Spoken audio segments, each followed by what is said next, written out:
შენი ნებისმიერი პირველი რამ აუცილებლად ცუდი იქნება. შენი ნებისმიერი პირველი რამ აუცილებლად ცუდი იქნება. პირველი ლექსი, პირველი ნახატი, პირველი ვიდეო. ყველა ეს დასაწყისში აუცილებლად ცუდი იქნება. და ასეც უნდა იყოს.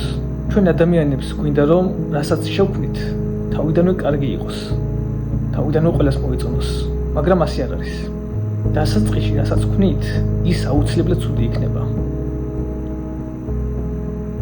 და თუ გვინდა რომ დავიხვეწოთ ამა თუ იმ სფეროში, ჩვენ უბრალოდ უნდა გავაგრძელოთ შექმნა.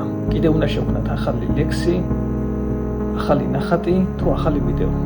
მხოლოდ მოქმედება და მხოლოდ განმეორება დახვეწავს იმას, რაც დასაწყისში ასე ცუდი იყო.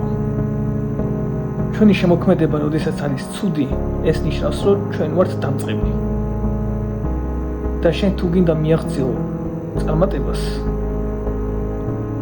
შენ აუცილებლად უნდა გაიარო აი ეს საფეხური, რასაც ვქვია დამწყებობა.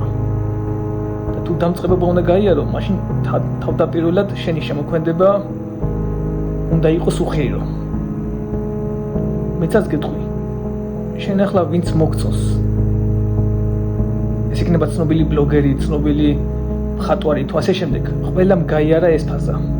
ყველა იყო თავიდან დამწყები და შესაბამისად თავიდან ყველას არ გამოდიოდა ასე სრულყოფილად და კარგად შექმნა, როგორც ახლა ქმნია და როგორაც ახლა ჩვენ მოგწონს.